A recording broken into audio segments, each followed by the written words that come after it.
Hello guys and welcome to a brand new video. Today I'm going to be talking about Heaven Burns Red Chapter 5 Part 1. Yes, I finally completed it and yeah, it has been amazing. Like I've heard a lot of people say, and a lot of people in the comments also told me when I reacted to the trailer that Chapter 5 Part 1 is the best. And yes, I agree. Like Part 2 I think is out in JP. Obviously it will come in global soon. So I cannot really say anything about that, but for now at least, yes, this is the best, I guess you could say, story arc or best chapter part for now, in my books as well.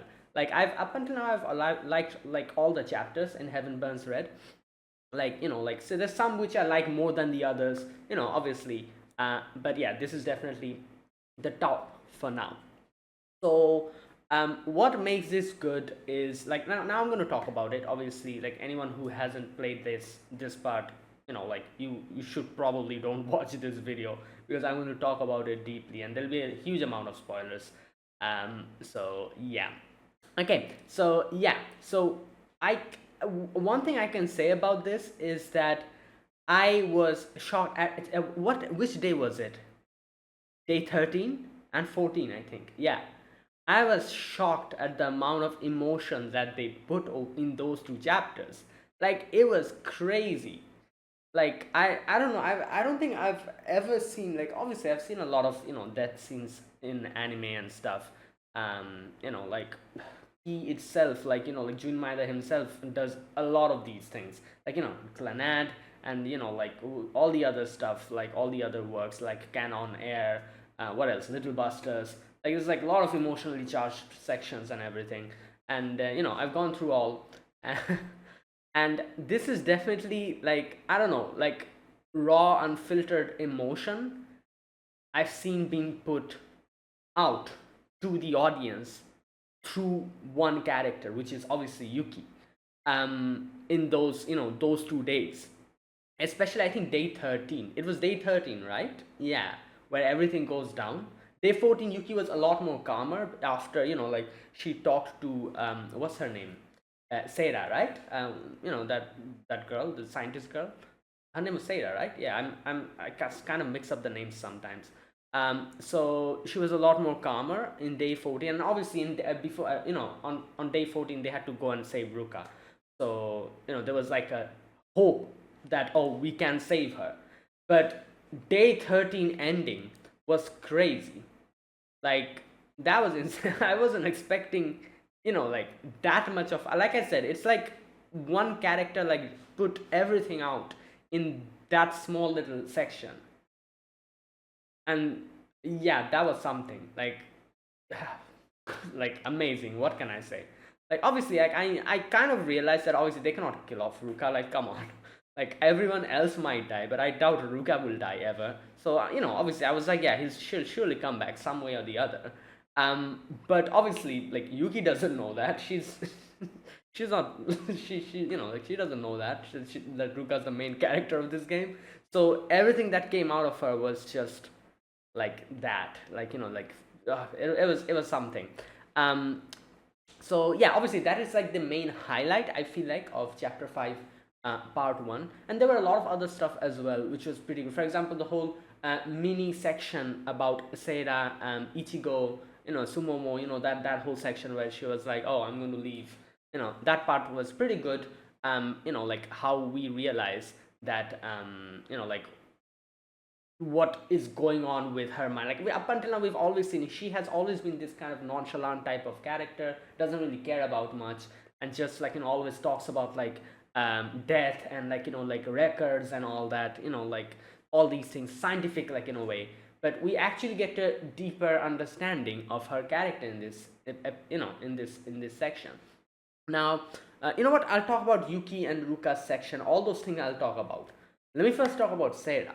So I realized at almost at the end, there's one thing that I realized when she was talking to Yuki.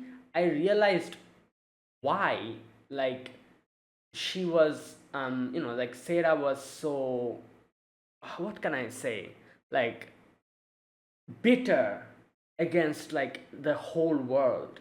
Like it didn't really I didn't really understand it or properly clock it up until that was certain conversation where she talks to Yuki and she tells Yuki how in her previous life, you know, because she took her own life, it was retribution and she lost all emotions. She said she remembered in her previous life, she was someone who enjoyed stuff normally, like felt normal emotions, like while you eat, like emotions like, oh, this is pretty tasty, emotions towards like friends, giving them birthday presents and all that. She was a normal person, but then that changed everything, and she calls it like a big like retribution for taking her life, and as a punishment, she all her emotions were stripped from her, and this new person was this. And that is when it clicked in my head. I realized why she's always so bitter whenever other people show emotions. It's because she cannot feel the same. So it's like a frustration, like, oh, what the hell, like, these guys are so, like over dramatic, overly emotional, this way of like looking at the nihilistic way of looking at the world. She became like this. It's not because, it's like her personality or anything. It's because she, like, she cannot feel all of those things. So seeing someone else have that makes her bitter towards everyone. And it really, I really understood that at that point, and it all made sense why she always acted like this. you know and yeah, so that is basically Sarah. So like her whole thing was basically that she like she didn't want to stay here anymore, because she was like, oh, this whole group, I don't care, like I've done enough research, I'm just going to get out of the group, and then maybe in the next generation I'll continue this again. But then obviously we had that whole section with them, like Ichigo, Sumomo, like not Sumomo, Ichigo mainly, I guess you could say, trying like her best to kind of make her understand or keep her in the group. And that part was also pretty good, like the final section where like on the I think on the day where Sarah was the captain, right, the leader, or was it then or no? No, it was after Sarah fell down, and Ichigo, they came and like like saved her, and after that I think the conversation that Ichigo had with her, where she was like, like we're like, if you, even if you don't feel that way, we are like comrades. We've ate from the same like place. Like we've been together for so long. So and she, by the end of it, Sarah realizes that, what, maybe I don't want to die. Maybe I just want to be here. Like and she says it in a way where she was like, oh, I what, I'm not going to leave this place, leave this group, because I want to look at you guys and laugh at you. That's what gives me happiness. But yeah, it's kind of interesting because still it wasn't really that clear back then, but her conversation with Yuki later on, you know at the very end, where Yuki was trying to take her life, that conversation that she has with her, it really made me understand why she's always like this. It's because of the frustration that she doesn't, like like she remembers she used to have these emotions, she used to feel these things, and now she doesn't. Like, can you imagine, like, eating something and not really feeling anything? Like, that is, and like every single thing, like not feeling any other like emotion, like happiness, like, and all these things. It is crazy. And the fact that she remembers she used to be someone who could feel it, and now she cannot, and now she's seeing other people, like laughing, crying, and like experiencing emotion, which makes her realize how she will never get that, and that makes her bitter. That makes her worldview even more bitter. So and it really like came together at the end, and I realized, like, oh, so that's why she's always so much, you know but yeah, so that was Sarah's section was pretty nice. Obviously we saw Ichigo also like step up as a leader, not a leader, I guess you could say. Yeah, leader, like ultimately she was the one who became the leader, step up as the leader, and like she was the one who kept the group together, because like everyone tried, you can see, like everyone tried to talk to Sarah, but ultimately it was Ichigo's, like Ichigo's like, I guess you could say, like, she was the one who kind of ultimately made her stay. And that whole section where she fell down, where she herself realized that, oh no, I'm going to die, like, and she realized that, wait a minute, I actually like this current life that I'm having. I don't want to lose that. Like, I like just looking at these guys and just laughing whenever they fail. However, however crooked that might feel like, I am enjoying it. So I don't want to die. So yeah, so that was Sarah and that whole section. Now let's talk about the other part of this chapter, which was obviously Ruka and her journey inside of her head. Now this is a very interesting thing, because at the very beginning we thought that it was her going inside of her head, because that's what Megumi said, that she was like, oh, you're just going inside of your head. But then little by little there was a whole question that got brought up, which was that, oh, is it really me going inside my head and walking inside my headspace? Or am I actually going to the past? Like, because it's true, like, you cannot really say that. Like, Megumi is just using her psychic power to transport her somewhere. How the hell do you know if she's actually going inside of her head, or her memory is flying somewhere else into a different timeline? It can be anything. So obviously, at the end, at the end, the final day, it was revealed, and there was proper proof that, yeah, she was time traveling. It wasn't like, oh, I'm going back in my head. And I feel like there was one big hint which kind of implied that this was time travel. It was always whenever she used to look at Pom Pom, that was the Narby that she was. Whenever Pom Pom used to come out and look at her, it would get disconnected. So it was because of, like, time paradox, she would get disconnected from there and she would just come back. If you're inside of your head, I don't think that works like that. Like, even if you're walking inside of your head, this type of thing won't happen. The fact that this was happening multiple times is a big proof in itself that this was not you going inside of your head and, like, exploring your memories. It's you time traveling. So yeah, but anyways, that was revealed in the end.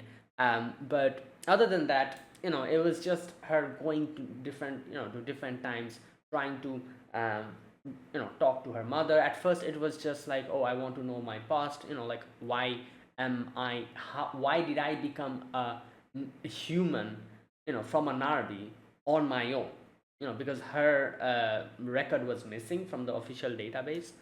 So she was like, why did I become a Narby? And that was like, it started with that. So she goes back, and then it kind of changes where she just wants to talk to her mother. And then she was like, I want to save myself and my mother, like the Kaimori Ruka, the human Kaimori Ruka. I want to save her and my mother as well. And then at the end, she was like, no, she accepted the fate. Right. But then as we got to see, like, what all that happened, and when we got the actual proof that she's actually going back in time with the what do you call it, the hair clip, yeah, like, then she goes back and talks to her mother, and like, that happens. I'll talk about that in detail. But a few interesting things I kind of noticed when she went back in time. This is one thing I've always talked about, which is the main menu. When you go to the main menu, you will see an empty room with, glass panes. Outside it's sunset. There's a little cat sitting on a table. The cat tells you, like, do you need any help? Stuff like that. And Ruka's over there. That room is the room, I'm pretty sure, is the room where we went back. That room where her mother used to sit, in the sofa. Ruka used to go there, and it's that room. Same window pane, open window pane. Only thing missing is, like, the sofa, the kitchen, and everything. It's kind of empty, but it's that room. That's number one. Number two, the wheat field. The wheat field where everyone, whenever someone's story ends, or, like, we see them walking through a wheat field. That is this wheat field. That Ruka's place has a wheat field. So I don't know if these are like some kind of a hint for something or some kind of clue for something, some revelation in the future. I have no idea, you know. But it's very interesting whenever the story ends, like they just walk through that wheat field. Why that particular wheat field? Also, the cat. The cat is another big mystery. Now I'm not sure who the cat is, but it wouldn't surprise me if the cat was like her mother or something. I don't know, like because it's just like these are like the interesting thing that I kind of noticed. Like I was pretty sure that I was like, yeah, you know what? I need to check because I feel like this room and that room is similar. And then when I went back to the main menu and checked, yeah, it is the same room. I'm pretty sure it's the same room. So it's interesting to see like like that's what happens, or it could be just like a game thing. Maybe there's no like hidden deeper meaning behind it. Maybe this it's nothing. Who knows? But whatever it is, I'm guessing it'll probably be like delved into later. Yeah, but now a lot of things got answered in this part. Now let's talk about Ruka's past.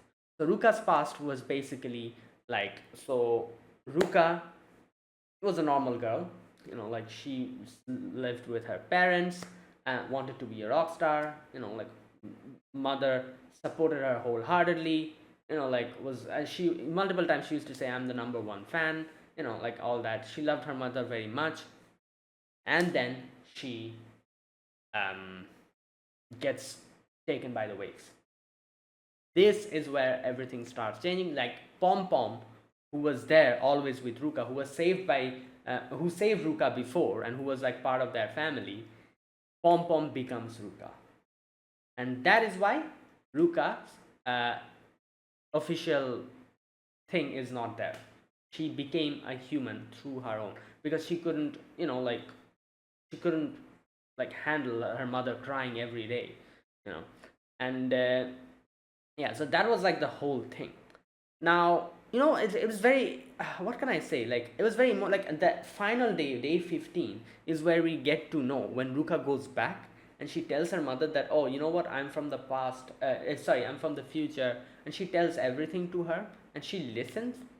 And this is where we realize that she kind of realized it like from a while ago, where she says like, oh, so you're Pom Pom, aren't you? And I would say that was kind of a big surprise to me. I wouldn't call it a big surprise, but it was quite a surprise to me, because I genuinely thought that, I don't know, I genuinely thought that she wouldn't really get it, because up until that point, whenever Ruka used to tell her about, oh, I'm from the future, you died, this, and she did that multiple times, and all the time Pom Pom used to come and interrupt them, and they used to just, like just vanish. She never believed her, you know. But then it clicked in my head. The reason why she believed Ruka on the final day is because before that, Pom Pom was there. Ruka was alive. So she used to be like, oh yeah, like like it's probably like she's like it's just like a fun story she's telling or something. But then the realization hit her herself, Ruka's mother. I think her name was Hinata, right? Yeah. The realization hit herself after Ruka got taken by the waves, and after a few days where Ruka comes back. And she herself realizes that this is a bit weird. Like, how can someone just be, like, just vanish for 2 days and then come back, like, like this? And she realized that, oh, also the fact that Pom Pom suddenly disappeared, in a weird way, exactly at that same time. She put two and two together and she was like, oh, something is going on. And that is why she believed her at the end. But she was like, I thought that might be the case, you know. And obviously, that was like a very emotional section, because, obviously, Ruka was like, oh, I'm not your, actual daughter. And Ruka thought that she actually took her life over there, because she realized that she's not her daughter.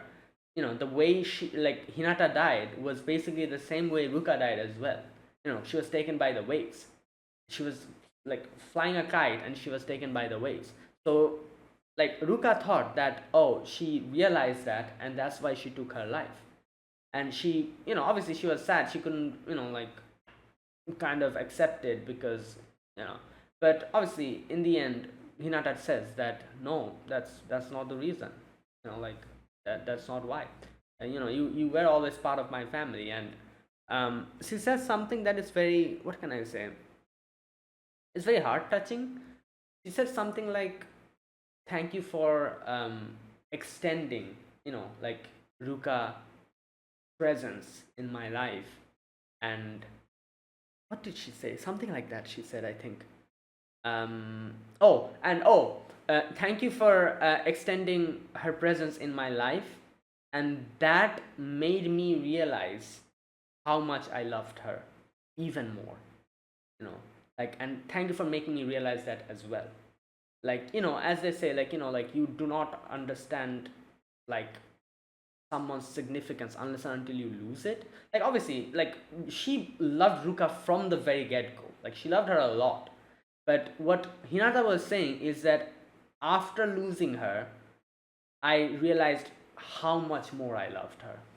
you know and the fact that she could feel that, and she could understand that, was because Pom Pom took Ruka's place.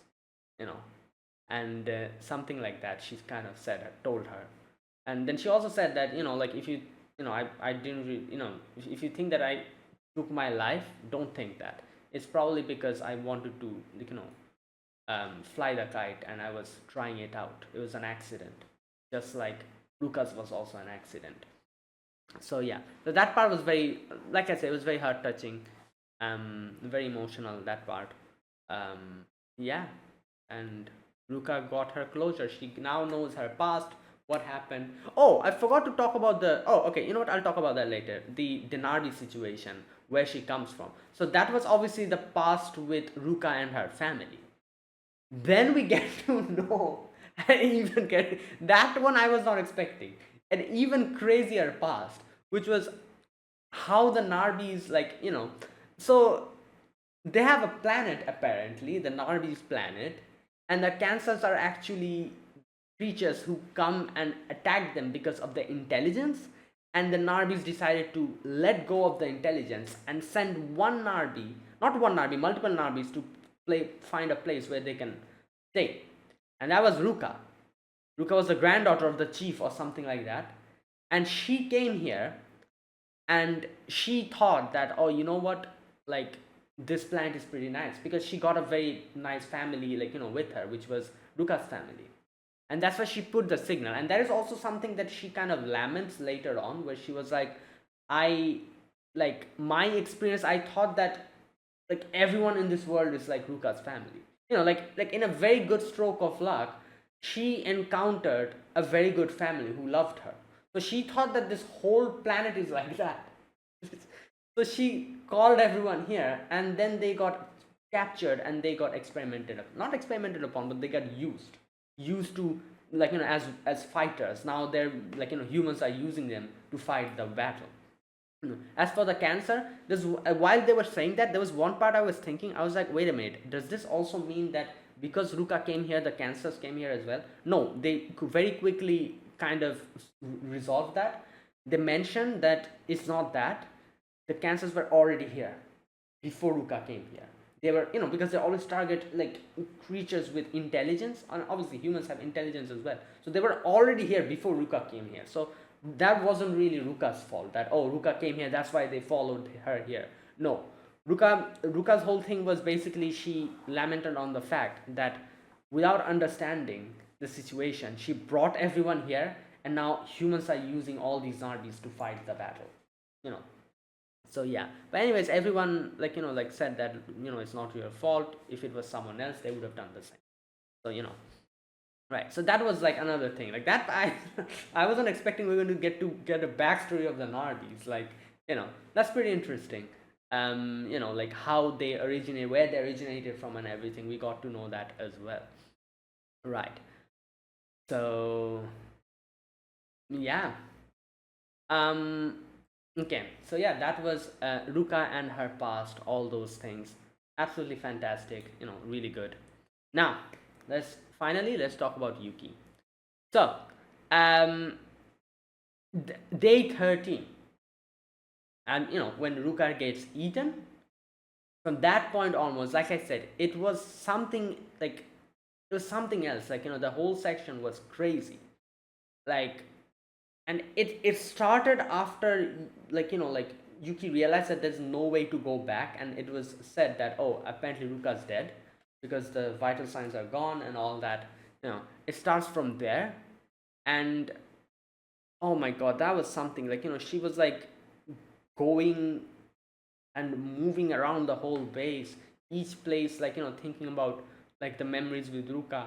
And it was interesting to see her whole thoughts about, what can I say, because this is something that Yuki herself mentions. Yuki's like, Yuki said something like, oh, like, like I wasn't even able to tell her how much I appreciated her presence, because all the time whenever people talk to me or something, I'm always with my grumpy face. People think that I am unamused or I'm not really having a good time, like, so people misunderstand, and that's why I never had any friends, you know so like, it's pretty, because like most of the time, obviously, like, we do know that, like, Yuki does like Ruka, and Ruka also likes Yuki quite a bit. um and yeah, but obviously, like, like, because most of the time it's like Yuki and Ruka, like, kind of like just like a comedy duo, like doing, like, like comedy bits and everything. It's like just Sukkomi Boke. We don't really understand properly how much, like, emotional the connection is, and that was properly like, like shown there, like with that little section. And like, it was crazy. And we get to know, and also, like, before that, we also get to know Yuki's story as well, which I wasn't expecting at all. I thought, like, we're going to get to know where Yuki comes from and her past later. Maybe we'll get an elaborate one later in the future. But here we also get to know, like, when she was talking to Karin about the orchids and everything, like, we get to know where she comes from and what happens. And from that point, from there, we also get to know that everyone else from her, like, from her, like, organization, they became addicts, addicts of the data world, where they just lived in the data world, just did everything. It was Ruka's songs that made her keep her sanity, and like, made her stay back in the real world. So it saved her immensely, like, in a huge way. And obviously, not only that, then after coming here, after she got to know Ruka and everything, all those, like, memories and everything. So yeah, it was a very, like, she was a very big part of her life. And it just, it just hit her back then. And this, I feel like you can say, this is like a whole parallel to Ruka's mother, because, like I said, in Ruka's mother, Hinata, says at the end that, obviously, she's my daughter and I love my daughter, but after losing her and getting a second chance, I realized how much more I loved her, and I was able to, like, express that. So this is a parallel to that, where, like, you can see that, obviously, Yuki liked Ruka from the very beginning, but after losing her for a moment, she realized it even more. And she realized, like, the stuff that she was never able to tell Yuki, how she regretted never doing that, you know and all these things, where, like, she says that, like, maybe she didn't understand how much I appreciated her presence, because I always look grumpy, you know but that's not the case. um so maybe I should have expressed it better to her, and all these things. So yeah, it was crazy, and then, obviously, then comes that part with, where she was like, she has like a rope, and she's like, oh, maybe I should just die. And that part, that was also a very interesting part, because I would say Sarah's conversation over there was very intriguing. Like, because Sarah comes in and she tells her that, oh, you should not do that, and she kind of talks about her situation, and how, because she took her life, she lost her emotions.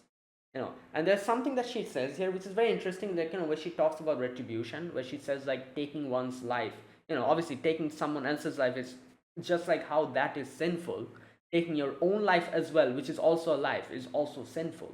So as a retribution, in your next life you will lose something. And what she lost was her emotions.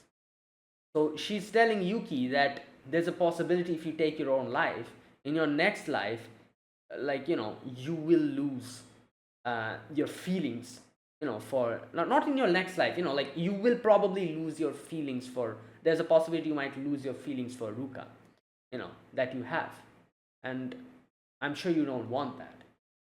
So yeah, that conversation was very very interesting, because she talks about like the cycle of rebirth, and how one's actions in the previous life can like pave the path for your next life, which direction you'll go to. And that is something I feel like it's like in a lot of like situations, I've heard people say that your actions in a previous life kind of pave the path for your next life. And they were basically kind of talking about that, and how taking your own life means, since you have committed a sin, you will lose something, you know and in your next life you lose something. And yeah, what Sarah lost was her emotions and everything, and she's like, you don't want that, so do not do that. um yeah. And like that then obviously she decided not to, like not to go through with that. And then she got to know that Ruka might be alive, and then everything, like changed. As we got to know, she got ready. She was like, we're going to go and save Ruka, and then the whole operation happens. And we save Ruka as we do that.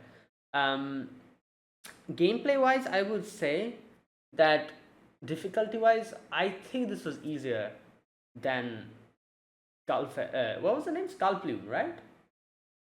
I'm not sure. I felt that the final battle against I forgot this creature's name. What was this creature's name?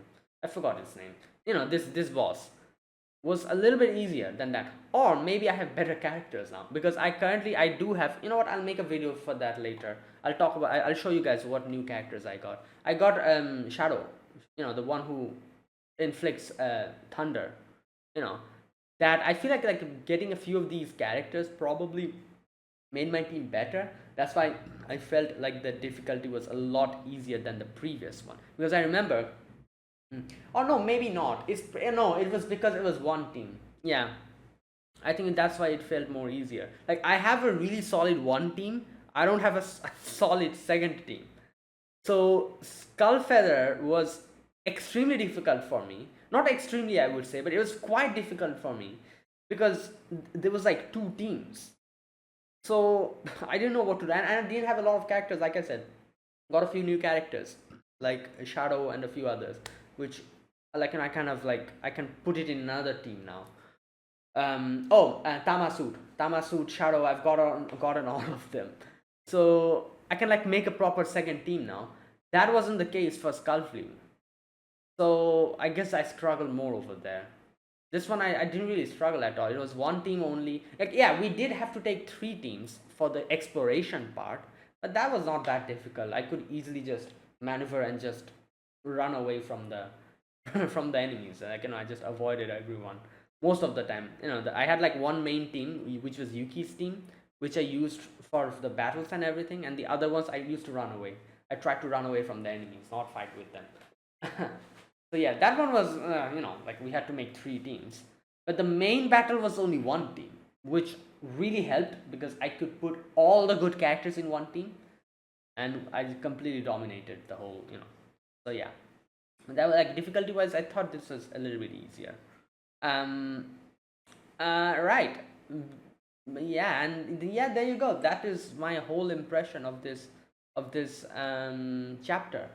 uh it was amazing. Like I said, I really loved it. Like, that the highlight obviously is Yuki's, like, day 13, where Yuki's, like, outburst of emotion. Like I said, it was like one of the most rawest, like, expression of emotion that I've seen, like, in on screen. Like, you know like, it was crazy. And yeah, it was something else. um right. And there you go. Like I don't know, I wasn't expecting that, because in my head I was continuously thinking that, like, since Ruka's going to this, like, this past and everything, I was thinking maybe she was going to get stuck over there or something. But that didn't really happen, and it kind of subverted my expectations, where Ruka got eaten. Like, I wasn't really expecting that. Like, so that was pretty much a surprise, I guess you could say, because I saw the trailer, and I did see her, like, using her hand to kind of. Oh, here's another thing. Wait a minute, I just realized they didn't really mention, right, why Ruka lost one of her swords. Oh, true. Wait a minute, I'm just realizing it now. Why did she lose one of her swords?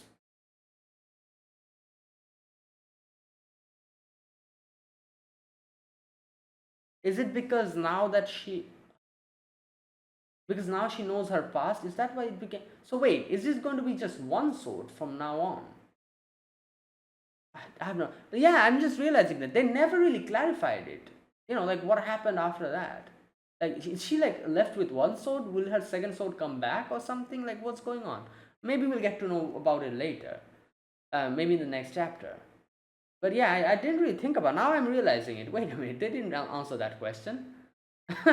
Okay, yeah, I guess maybe next part we'll get to know what happens with it. But yeah, but I do wonder, like, she lost it after she, like, kind of, um yeah, like, why did she lose it suddenly? You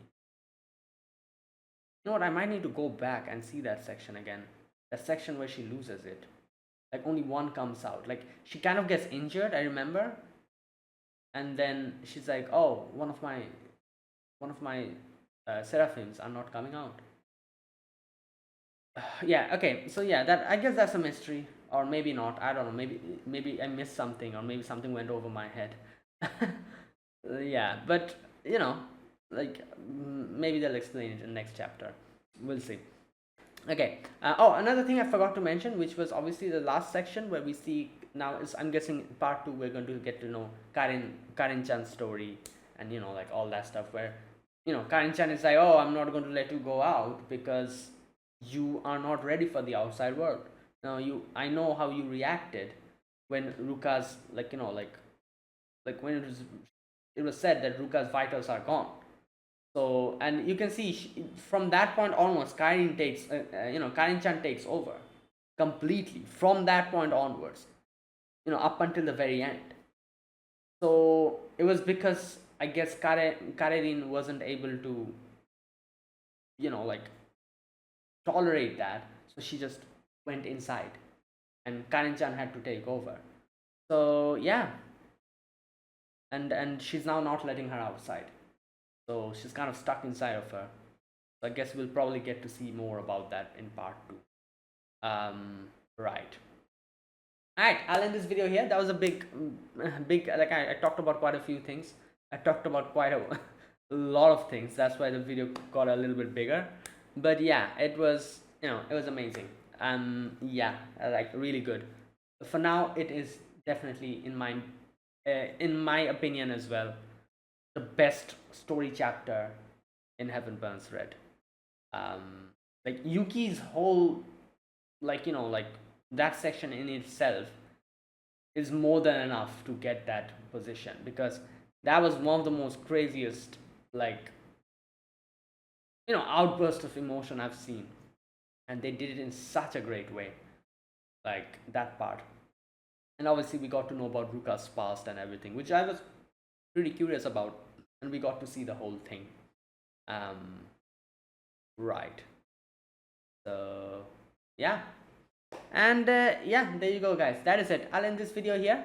Absolutely fantastic. I'm looking forward to part 2 of chapter 5, and I will soon make a video showing you guys all the new characters that I got. And I know that Unison Ruka is coming soon. I'm looking forward to that. Like, Ruka and Yuki. That's the first Unison, right? Yeah, I think so. So I have my gems ready. I'll get them. Right, and like I said, I'll make another video showing you guys all the characters that I got. I got quite a few good characters actually. Like I was quite lucky for quite a while in this game, and I got back-to-back characters, and and all of the characters were really good. So I have a big roster now. So yeah, I'll show you guys my my characters in the next video.